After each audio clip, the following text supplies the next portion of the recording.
Sejam bem-vindos.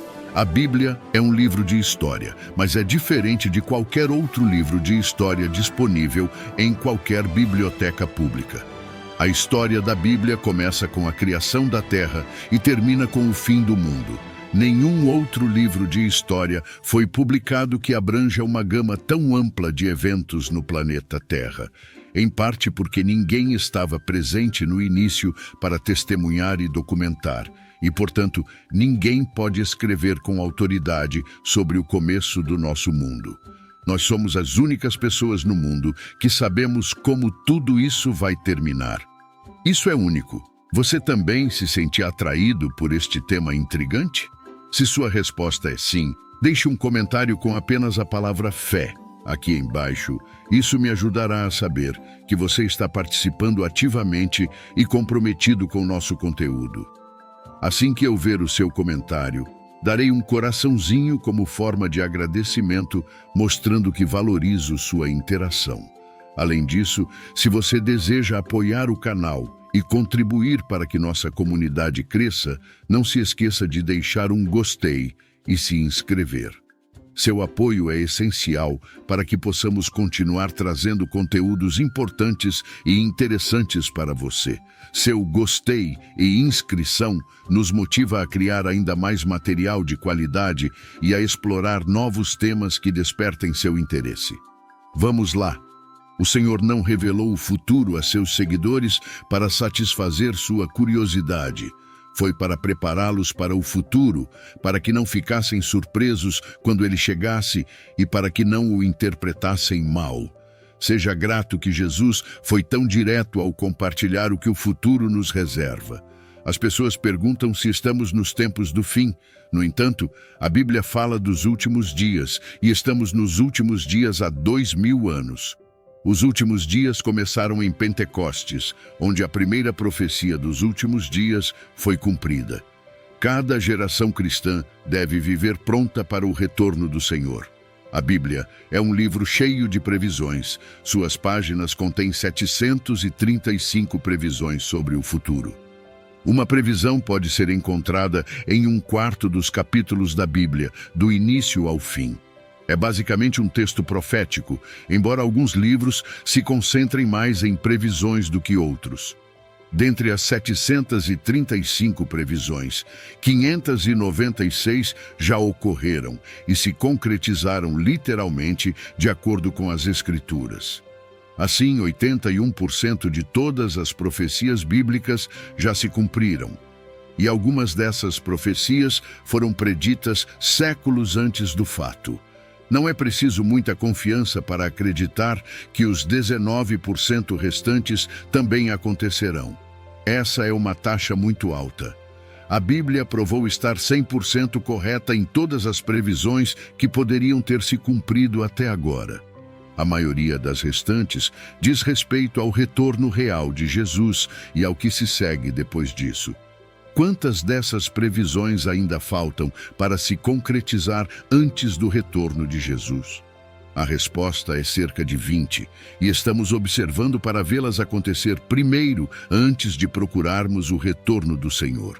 Jesus nos disse para vigiar e orar. O que devemos vigiar?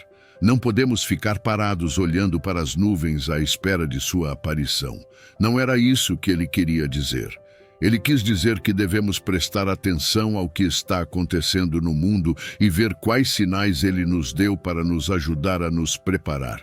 Os sinais são os indícios. Vamos olhar para Mateus capítulo 24, onde os discípulos lhe perguntaram quais seriam os sinais ou indícios de seu retorno.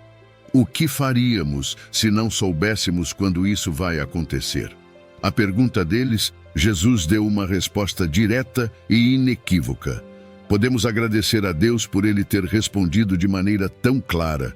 No livro de Apocalipse, ele dá uma resposta muito mais detalhada e abrangente, mas aqui ele faz um resumo dos sinais que precederão sua chegada. Os discípulos se aproximaram de Jesus em segredo, enquanto ele estava sentado no Monte das Oliveiras. Mateus 24, 3 a 36. Mais tarde, Jesus se sentou no Monte das Oliveiras. Seus discípulos vieram a ele privadamente e disseram: Diga-nos, quando tudo isso acontecerá, que sinal indicará seu retorno e o fim do mundo?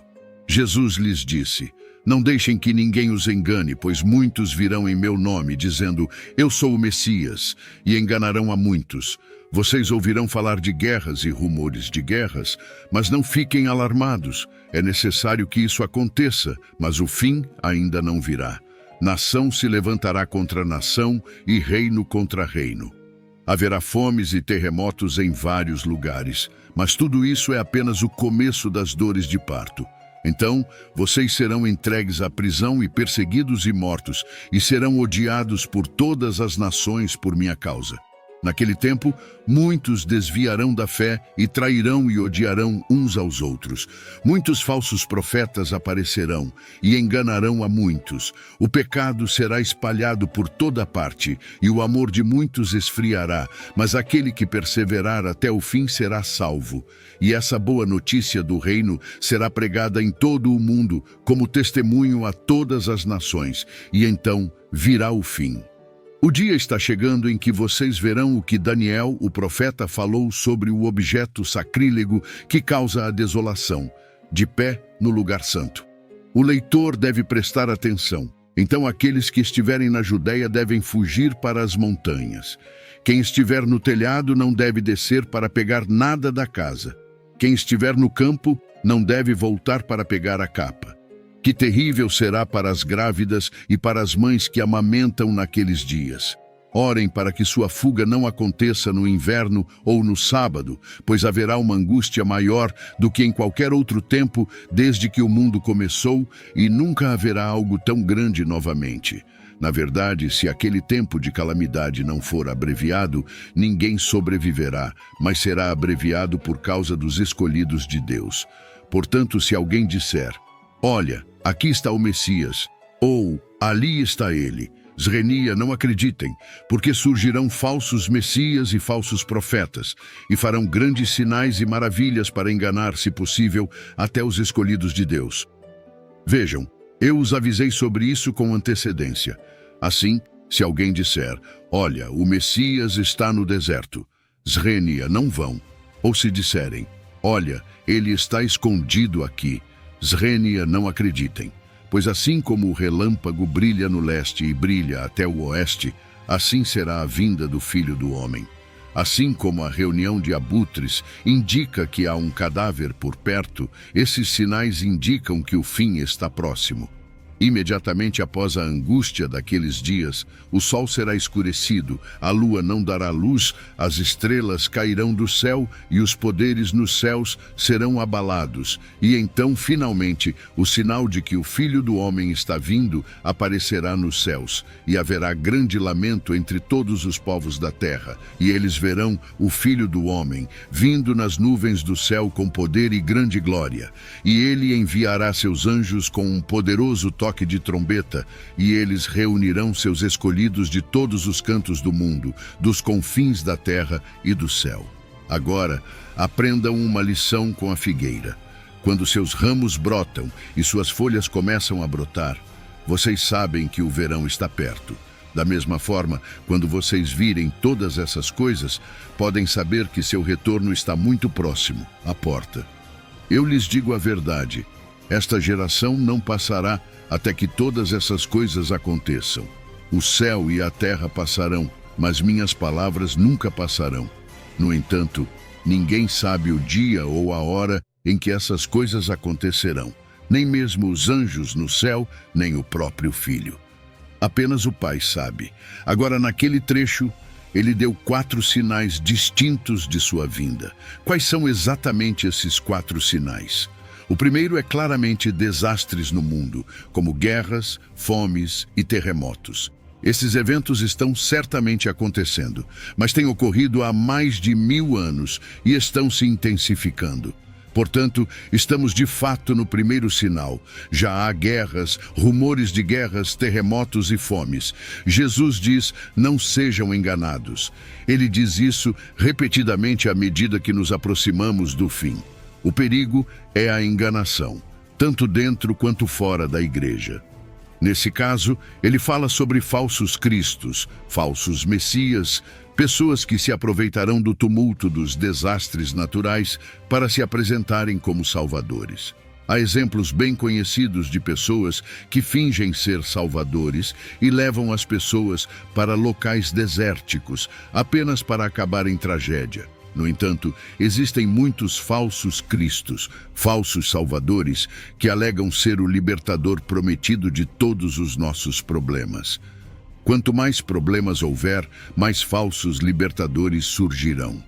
Mas como Jesus nos aconselha, não fiquem alarmados, não se preocupem quando souberem de uma nova guerra, uma nova tragédia ou uma nova fome. Ele disse algo surpreendente: esses são eventos dolorosos, mas não são dores de morte, são dores de parto. Portanto, quando você lê sobre desastres na mídia, essas são as dores que significam que algo novo está prestes a nascer. Isso deve mudar completamente nossa atitude. Sabemos que rumo o mundo está tomando. Não devemos ficar alarmados ou desanimados, nem tão preocupados quanto o mundo estará em relação a essas coisas. Os desastres no mundo são as dores do parto em um novo mundo que está para nascer. Portanto, somos muito diferentes. Temos empatia pelos que estão sofrendo desastres e esperamos expressá-la e ajudar. Mas em nossos corações não estamos alarmados, estamos esperançosos. Estamos aguardando um novo nascimento de um novo mundo e, portanto, não estamos desanimados ou deprimidos por todos os problemas do mundo. Em resumo, o conselho de Jesus para nós seria: não entre em pânico, não fique perturbado, mas até mesmo se alegre e diga que todos esses são sinais de algo novo que está acontecendo. O segundo sinal de sua vinda não está no mundo, mas na igreja. Os desastres no mundo são o primeiro sinal. A igreja, e não o mundo, é o segundo sinal de sua vinda.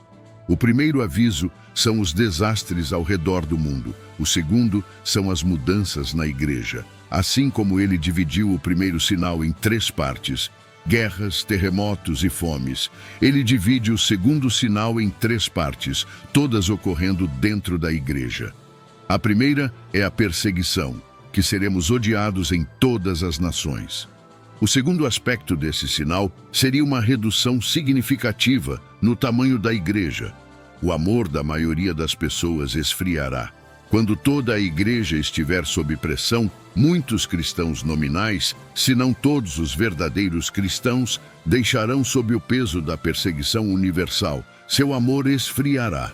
Esse é um sinal muito deprimente. A grande surpresa na terceira parte do sinal é que o evangelho será pregado a todos os grupos raciais. A terceira parte do sinal é que o evangelho será proclamado. Uma igreja menor e purificada teria um maior impacto no planeta. Isso é exatamente o que Jesus está implicando. Falsos profetas podem ser uma fonte de engano em tudo isso. Estamos cientes dos ensinamentos de falsos profetas. Quando não há paz, eles pregam paz. Em vez de serem uma fonte de desafio, sua mensagem é uma de conforto. Está tudo bem, não vai acontecer, dirão.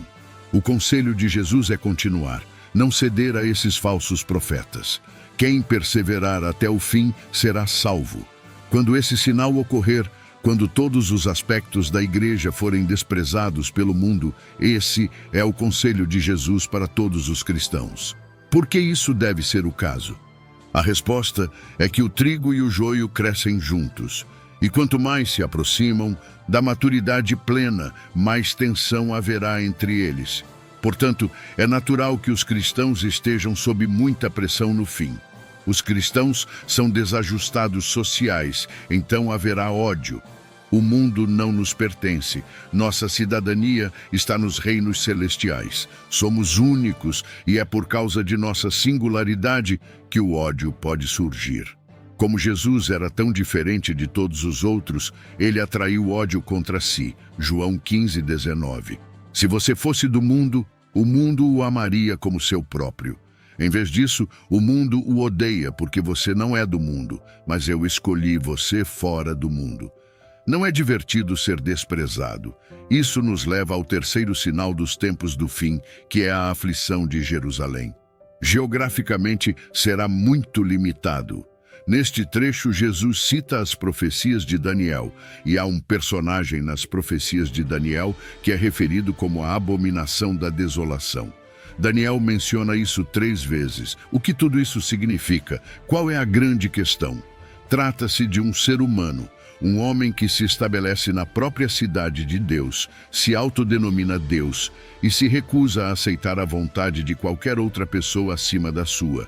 Um tirano cuja chegada terá ramificações globais, mas que estará centrado em Jerusalém, a cidade de Deus, o lugar santo. Então Jesus diz que o 4º sinal de sua vinda acontecerá imediatamente após isso, e saberemos quando ele está vindo. Estaremos prontos quando esse sinal chegar. Não haverá perigo de falsos profetas ou falsos messias, não haverá engano, será muito rápido. O que acontecerá é que toda a luz natural será apagada, o sol escurecerá, as estrelas cairão. Há muitas previsões sobre isso por toda a Bíblia. Isaías diz que os céus serão enrolados como um tapete, todas as estrelas do céu serão dissolvidas, os céus serão enrolados como um pergaminho, e todas as suas estrelas cairão como folhas murchas da videira, como folhagem da figueira. A luz natural desaparecerá, deixando apenas a luz artificial para iluminar a terra. O que está acontecendo? O que está acontecendo? As pessoas podem perguntar. Isso é tudo, exclamam os cristãos. O sol, as estrelas e as luas param de brilhar. Justo antes que isso aconteça, Deus apaga as luzes do céu para se preparar para o brilho da luz do relâmpago que marcará seu retorno. Então, ele vem nas nuvens de volta ao planeta Terra e nós o encontramos. Não nos encontraremos em um estádio terrestre, porque não há um grande o suficiente para acomodar uma multidão tão grande. Nós o encontraremos no ar, e isso será suficiente. Não é uma perspectiva fantástica? Quando você vê todas essas coisas, sabe que ele está à porta prestes a entrar.